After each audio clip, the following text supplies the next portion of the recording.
Hey guys, welcome to another video of MaxiAspie, and today I'll be talking about, is labelling a good thing or is it a bad thing? When I talk about labelling, I'm not on about just labelling your clothes. What I'm talking about is when it comes to conditions, disabilities. Is labelling a good thing or is it a bad thing? It can be a bit of both, but the honest answer to that question that I always will refer to is one day I want to live in a society, in a world where labelling isn't required for somebody to get the help and support that they need.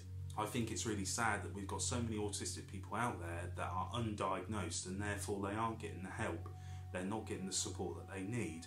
And even when they get a diagnosis, which again I think adds value for the sake of the person, because it then allows them to understand themselves a bit more and be able to process and progress in day-to-day life. Even when they get the diagnosis, I feel that a lot of people are still let down by the system, whether that's in employment or education, because they still don't get the help that they need.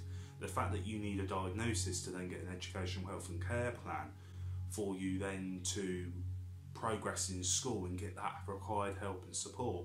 The fact that you need an educational health and care plan and a diagnosis to, for instance, get access to work in the workplace.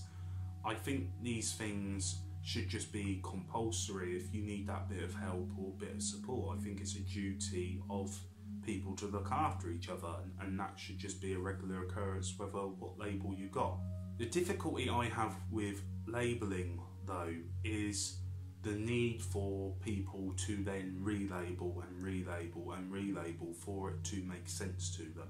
And what I mean by this is when people say I'm autistic, and people will say, so you're high functioning autistic or you're low functioning. It's like, well no, I'm autistic. And people feel the need to measure, and they feel the need that they need to understand it more by saying, oh, so you're here or you're there. And actually, I've said it many times, I refer to autism as more of a mixed board. Some people are here, some people are there, and they require help in different areas. But the one parallel I can draw it against, and I want to disclaim here that autism and depression are nowhere near the same thing, but I think the perception of them are very, very close in the way of this example. So you could have an autistic person like myself that can go to work, can drive a car, can do regular day things, and people would put me down, I think, as high functioning autism.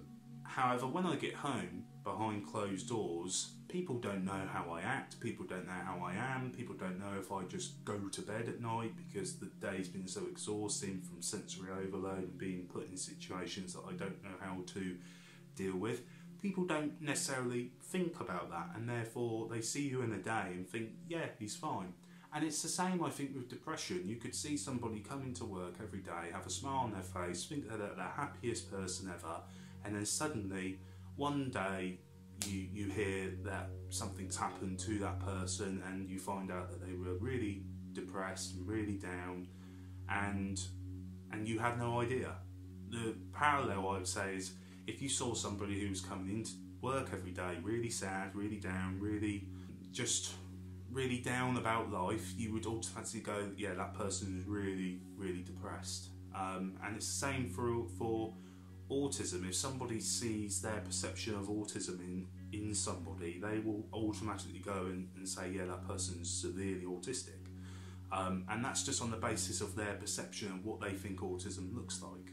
And that's where I think labelling can be really damaging. And I think that's really the downside of labelling. I've heard stories where mums and dads have gone to get their child diagnosed and they've been told he's not autistic enough, she's not autistic enough, and therefore they don't get the diagnosis, they don't get the help that they need. I've known people that have gone in for an OCD diagnosis and they've ended up coming out with a depression diagnosis because it fits more criteria in that area than it did in the other one. So it's really, really difficult, I think, labelling and measuring, and I think they can be really dangerous things. And I think the whole system needs to be re-looked at and re-evaluated, and people need to start understanding it more. For instance, while I was growing up, I was going through school and growing up, I suppose, I found managing my conditions very hard, and I remember at the time my mum used to get some help from the government in terms of that. And when it came to re-evaluating whether or not my mum would receive the support from government financially and emotionally, they pretty much turned my mum down because, and quote unquote, this is what they put, because he was well dressed.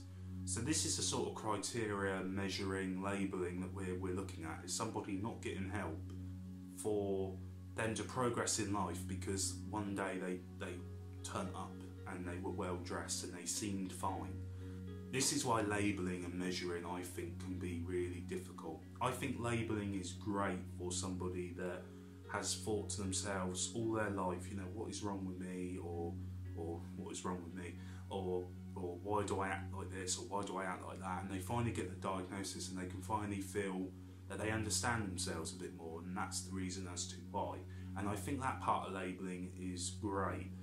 The part of labelling I don't think is right is that somebody requires it for support and emotional help when it should just be given. It should just be a standard part of human rights and being human. That's the part I don't agree with, and I don't agree with the fact that people keep trying to relabel to understand it for their own need, because it just complicates it more. Guys, I hope you enjoyed the video. Sorry it was a bit of a ramble. Tell me what you think of labelling down below, and guys, thank you as always. Take care and goodbye for now.